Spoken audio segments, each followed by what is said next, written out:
தந்தி தொலைக்காட்சி நேயர்களுக்கு வணக்கம். நல்லதை சொல்வோம், நல்லதை செய்வோம், நல்லதே நடக்கும். ஒரு வாழ்க்கையில் நல்லது நடக்க வேண்டும் என்று சொன்னால் நல்லதை சொல்ல வேண்டும், நல்லதை செய்ய வேண்டும். அந்த அடிப்படையில் இன்றைக்கு 22/9/2016 வியாழக்கிழமை, ரோகிணி நட்சத்திரம் இரவு 10:05 வரை, பிறகு மிருகசீஷம் நட்சத்திரம். இன்றைக்கு நான் உங்களுக்கு சொல்ல இருக்கிற நல்ல கருத்து, ஒவ்வொருத்தரும் ஏதாவது ஒரு ராசியில் பிறந்திருப்போம். அந்த ராசிக்கு அதிபதி யார், அதுக்கு எது யோகம் செய்கிற கிரகம், அதில் என்னென்ன நட்சத்திரம் இருக்குது, எந்த தெய்வத்தை கும்பிட்டா நல்லா வரும் அப்படிங்கிறதெல்லாம் நீங்கள் தெரிஞ்சு வச்சுக்கணும். சில ராசிகளை பற்றி நான் முன்னாடியே தந்தி தொலைக்காட்சியிலே சொன்னேன். இப்போ இன்றைக்கு நான் உங்களுக்கு சொல்ல இருப்பது கன்னி ராசியை பற்றி சொல்ல இருக்கிறேன். பொதுவாக ஒவ்வொரு ராசிக்கும் நக்கீரர் ஒவ்வொரு வாக்கு சொல்லி இருக்கிறார். தகரோடு எகிரேல் அப்படின்னு சொல்லி மேசராசிக்கு சொல்லியிருக்கிறார். துளாராசின்னு எடுத்துக்கிட்டால் துலாத்தோன் எவ்விடத்தும் துவளான். துளாராசிக்காரர்கள் தோண்டு போக மாட்டார்களாம். ஒரு காரியம் நடைபெறாவிட்டால் போராடி போராடி போராடி முடிவிலே வெற்றி பெற்று விடுவார்களாம். ஆகையினாலே துலாத்தோன் எவ்விடத்தும் துவளான் அப்படின்னு எழுதியிருக்காங்க. கடகராசிக்குன்னு ஒன்று இருக்குது. அது மாதிரி இப்போ கன்னி ராசிக்கு என்ன சொல்லியிருக்காங்க, கன்னி மகனை கைப்பிடி. கன்னி ராசியிலே ஒரு ஆண்மகன் பிறந்தால் அவனை கைப்பிடித்தால் வாழ்க்கையில் மேன்மை இருக்கும். பெண்களாக இருந்தால் கைப்பற்றி அவர்களை கைப்பிடித்து மன வாழ்க்கை செய்து கொள்ளலாம். ஆண்களாக இருந்தால் அவரோடு தொழிலிலே கூட்டு வைத்து கொள்ளலாமாம். அவரோடு இணைந்து செயலாற்றினால் அதனாலே மிகப்பெரிய அளவு வளர்ச்சி வருமாம். அப்படிப்பட்ட கன்னிராசியில் பிறந்தவர்கள் அறிந்து கொள்ள வேண்டியவற்றை இப்பொழுது உங்களுக்கு வழங்கப் போகின்றேன். கன்னிராசியில் ஒருத்தர் பிறந்திருந்தால் ராசிநாதன் புதன், அதன் நினைவிலை வைத்து கொள்ள வேண்டும். அந்த ராசிக்குள்ளே உத்திரம், அஸ்தம், சித்திரைன்னு 3 நட்சத்திரம் இருக்குது. உத்திர நட்சத்திரம் சூரியனுக்கு உகந்தது, சித்திரை நட்சத்திரம் செவ்வாய்க்கு உகந்தது, அஸ்த நட்சத்திரம் சந்திரனுக்கு உகந்த நட்சத்திரம். இந்த ராசிக்கு உருவம் எது அப்படின்னா பெண். கதிர்குலையும் தீபமும் கையில் ஏந்திய உருவம்னு போட்டிருப்பாங்க. பொதுவாகவே கன்னிராசினாலே கண்ணீரால் யோகம் அப்படின்னு சொல்லுவாங்க. அந்த கன்னிராசிக்கு உரிய உருவம் எது, அதிர்ஷ்ட சின்னம் அப்படின்னா அதுக்கு பெண். அவர்களுக்கு ராசிக்கு யோகாதிபதி யார், சனி யோகம் செய்யும் கிரகம். 2-9க்கு அதிபதி சுக்கிரன், அதனால் சுக்கிரன் யோகம் செய்யும் கிரகம். கன்னிராசிக்காரர்களுக்கு சனி ஆதிக்கம் வருகின்ற பொழுது நல்லது நடக்கும். எனக்கு தெரிந்த ஒருத்தர் மிகப்பெரிய அரசியல்வாதி, பதவி இல்லைன்னு நினச்சிக்கிட்டு இருந்தார். 7.5 சனி நடக்கின்ற பொழுது தான் அவருக்கு பதவி கிடச்சிச்சு. சனி விலகிய பிறகு பதவி முடிஞ்சிருது. பொதுவாகவே சனி நல்லது செய்யக்கூடிய ராசிகளிலே கன்னிராசிக்கும் ஒன்று. அரசியலில் இருந்தாலும் பதவி கிடைக்கும், தொழிலில் உத்தியோகத்தில் இருந்தால் கூட அவர்களுக்கு உயர் பதவிகள் வந்து கொண்டே இருக்கும். ஆக வங்கியிலே வரலாறு காணாத அளவு சேமிப்பு உயரக்கூடிய நேரம் எதுனா சனி ஆதிக்க காலம், சுக்கிரன் ஆதிக்க காலத்தில்.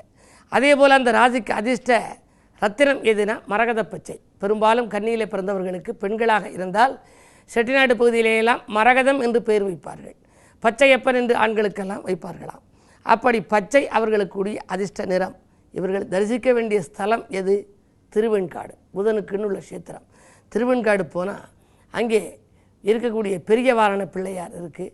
நந்தி, கொம்பு இல்லாத நந்தி, ஒழுப்புண்பட்ட நந்தி அங்கே இருக்கும். அங்கே இருக்கக்கூடிய தெய்வம் சிவனையும் கும்பிட்டு, அம்பிகையையும் கும்பிட்டு, புதனையும் கும்பிட்டு, மேதா தட்சிணாமூர்த்தியையும் வழிபட்டு, பிள்ளை இடுக்கி அம்மன் அப்படின்னு இருக்குது, அதையும் அங்கே கும்பிட வேண்டும். சுவேதாரணேஸ்வரர், அரம்பளத்த நாயகி இருக்கிறார்கள். அப்படிப்பட்ட சிறப்பு வாய்ந்த திருவெண்காடு இருக்கிறதே, அதற்கு வாழ்க்கையில் உங்களுக்கு யோகம் தருகிற நாள் பார்த்து, யோக நட்சத்திரம் பார்த்து நீங்கள் சென்று வழிபட்டால் உங்களுடைய வாழ்க்கையில் வளர்ச்சி பாதையிலே நீங்கள் நோக்கி செல்லலாம்.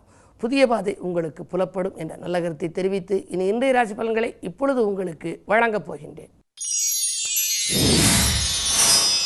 மேசராசி நேயர்களே, வீடு கட்டும் முயற்சிக்கு வித்திடுகின்ற நாள். விரயத்திற்கேற்ற வரவு உங்களுக்கு வந்து சேரும். ராசிநாதன் செவ்வாய் நல்ல நிலையில் சஞ்சரிக்கின்றார். அஷ்டமத்திலே சனி இருக்கிறாரே என்று கவலைப்பட வேண்டாம்.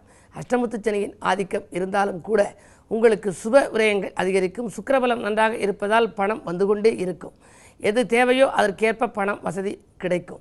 இப்பொழுது ஏதேனும் ஒரு பொருள் வாங்க வேண்டும் என்று நீங்கள் நினைத்திருந்தால் அந்த பொருள் வாங்குவதற்குள்ளாக அதற்குரிய தொகை இன்றைக்கு உங்கள் கரங்களில் புரளும்.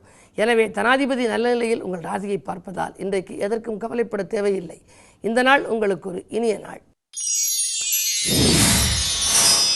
ரிஷபராசி நேயர்களே, உங்களுக்கெல்லாம் சந்திரன் இன்றைக்கு உச்சம் பெற்றிருக்கும் நாள்.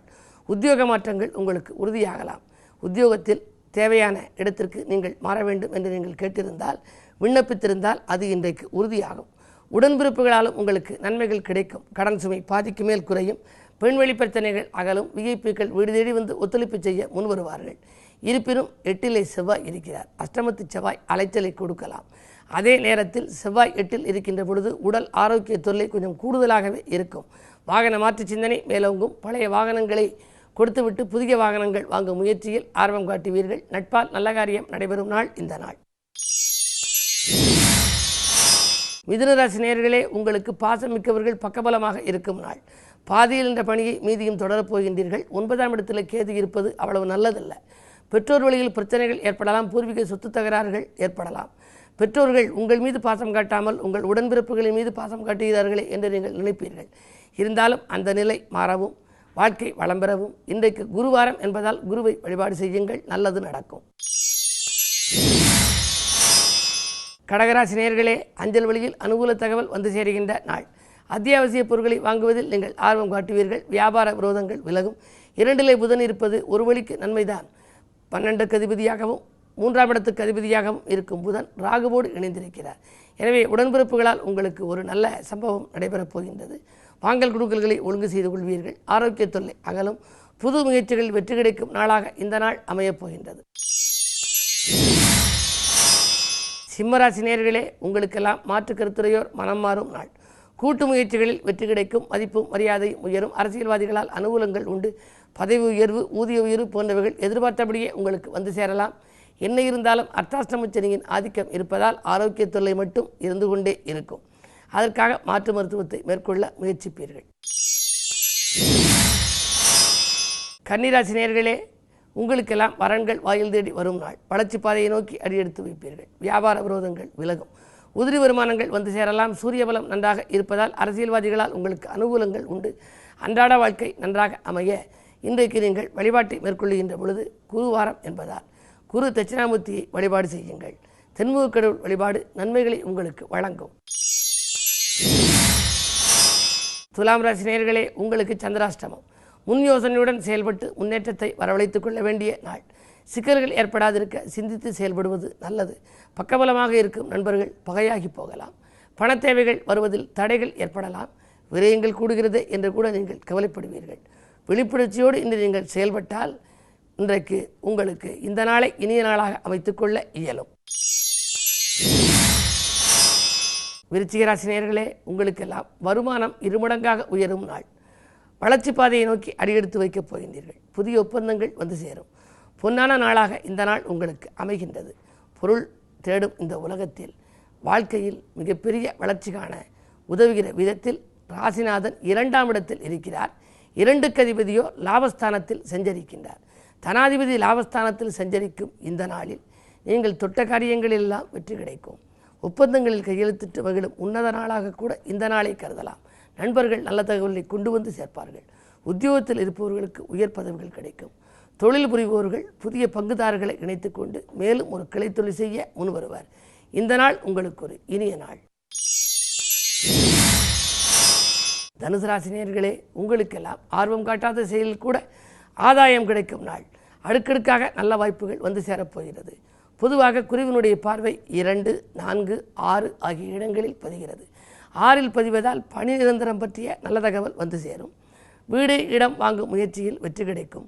விரோதங்கள் அகலும் நாள் இந்த நாள். மகர ராசி நேயர்களே, குரு பார்க்க கோடி நன்மை என்பதற்கு ஏற்ப குருவின் பரிபூர்ண பார்வை உங்கள் ராசியில் இன்று பதிவதால் இன்றைக்கு உங்களுக்கு உறவினர்களாலும் ஒத்துழைப்பு கிடைக்கும். நண்பர்களாலும் ஒத்துழைப்பு கிடைக்கும். எதை செய்ய நினைத்தீர்களோ அதை எளிதில் செய்து முடித்து வெற்றி காண்பீர்கள். கடிதம் கணித தகவலை கொண்டு வந்து சேர்க்கும். இன்றைக்கு 8லே புதன் இருக்கிறார். மறைந்த புதனால் நிறைந்த தனலாபம் உண்டு. ஆரோக்கிய தொல்லை அகலும் நாள் இந்த நாள். கும்பராசி நேயர்களே, உங்களுக்கெல்லாம் மனக்கலக்கம் அகலும் நாள். மதிப்பும் மரியாதையும் உயரும். கல்விக்காக எடுத்த முயற்சி கைகூடலாம். பிள்ளைகள் சம்பந்தமாக நீங்கள் ஏதேனும் முயற்சி செய்திருந்தால் அவர்கள் அந்நிய நாடு செல்வதற்கோ அல்லது பெரிய படிப்புகள் படிப்பதற்கோ நீங்கள் ஏதேனும் முயற்சிகள் செய்திருந்தால் அந்த முயற்சியில் உங்களுக்கு வெற்றி கிடைக்கப் போகின்றது. சுக்கிரபலம் நன்றாக இருப்பதால் தங்கம் வெள்ளி வாங்குவதில் கூட தனி கவனம் செலுத்துவீர்கள். விலையுந்த பொருட்களை வாங்கும் நாள் இந்த நாள். மீனராசி நேயர்களே, உங்களுக்கெல்லாம் குழப்பங்கள் அதிகரிக்கும் நாள். கூட இருப்பவர்களாலும் உங்களுக்கு குழப்பங்கள் ஏற்படும். குடியிருக்கும் வீட்டாலும் குழப்பங்கள் ஏற்படலாம். கொள்கை பிடிப்போடு செயல்பட இயலாது. வருமான பற்றாக்குறை அதிகரிக்கலாம். வாய்தாக்கள் வழக்குகளில் வந்து கொண்டே இருக்கும். என்ன இருந்தாலும் இன்றைக்கு அருகில் இருப்பவர்களை அனுசரித்து செல்லுங்கள். பொறுமையை கடைப்பிடித்து பெருமை காணுங்கள். ராசிநாதன் குரு என்பதால் அந்த குருவுக்குரிய வழிபாட்டையும் மேற்கொள்ள வேண்டும். குரு இப்பொழுது கொஞ்சம் வலிமை இழந்திருக்கிறார். எனவே ஆரோக்கிய தொல்லையும் ஏற்படலாம். அருகில் இருக்கும் ஆலயத்திற்கு சென்று குருவை வழிபட்டு குதூகலத்தை வரவழைத்துக் கொள்ளுங்கள். மேலும் விவரங்கள் அறிய தினத்தந்தி படியுங்கள்.